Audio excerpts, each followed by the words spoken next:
یہ کہتے ہیں کہ کسی کا بیٹا نماز نہیں پڑھتا تھا، تو جب اس کو ذرا سختی کرنے کی کوشش کی گئی تو باپ نے یوں جملہ بولا کہ میں اللہ سے کہہ دوں گا کہ اس کی سزا مجھے دے دینا۔ یہ کیسا ہے؟ دیکھیں، یہ کلمہ کفر ہے، اس پر باپ کو تجدید ایمان، تجدید نکاح کرنا ہوگا۔ اس کی وجہ یہ ہے کہ نبی کریم صلی اللہ علیہ وسلم نے واضح طور پہ فرمایا کہ جب تمہارا بچہ 7 برس کا ہو جائے تو اس کو نماز کا حکم دو، 10 برس کا ہو جائے تو مار کر نماز پڑھاؤ اور اس کا بستر علیحدہ کر دو۔ جب اتنی سختی کہ ابھی نماز فرض بھی نہیں ہوئی، لیکن نبی کریم صلی اللہ علیہ وسلم بلوغت سے پہلے ہی اس کا عادی بنانے کے لیے، تاکہ بالغ ہونے کے بعد نماز قضا کرنے کی عادت قائم نہ رہے، اسے 7 برس سے نماز پڑھنے کا حکم دے رہے ہیں، تو پہلی بات تو یہ کہ باپ اس قول کے نبی کریم کے حکم کے خلاف چل رہا ہے۔ اور یہ علماء نے فرمایا کہ باپ 10ویں سال میں، یعنی بچہ جب 10 سال کراس کر کے 11ویں سال میں لگ جائے اور پھر بھی نماز نہ پڑھے اور باپ اس پہ غصہ نہ کرے، سختی نہ کرے، تو باپ گناہگار ہوگا، مکروہ تحریمی ہے۔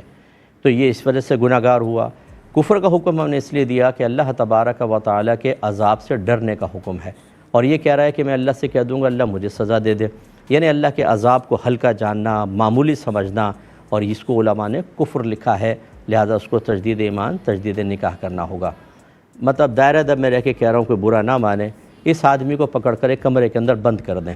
نہ کھانا دیں نہ پانی دیں، اور بولیں کہ آخرت میں نہیں، بیٹے کی سزا تمہیں یہیں شروع ہو گئی ہے، یہیں بھگت لو تاکہ آخرت میں بروئے ذمہ رہو۔ مذاق میں ایک بات عرض کر رہا ہوں، لیکن صرف اس کو نصیحت کرنے کے لیے۔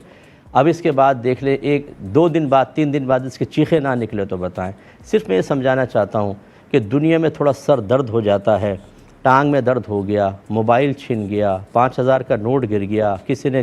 قیمتی چیز توڑ دی، ہماری حالت خراب ہو جاتی ہے، ہم اس تکلیف کو برداشت نہیں کر پاتے۔ بعض لوگ تو اللہ کی بارگاہ میں کلمہ شکوہ و شکایت بیان کرنا شروع کر دیتے ہیں، اور آخرت کے عذاب کو اتنا ہلکا سمجھا ہوا ہے، میں بھگت لوں گا۔ ایسی بعض شوہر، ہماری بعض بہنوں نے مجھے بتایا کہ ہم کہتے ہیں جی زکوٰۃ ہمیں ادا کرنے دیں، کہتے ہیں نہیں سونے کی زکوٰۃ رہنے دو بس، اور جب ہم کہتے ہیں کہ آخرت میں عذاب ہوگا تو کہتا ہے میں بھگت لوں گا عذاب۔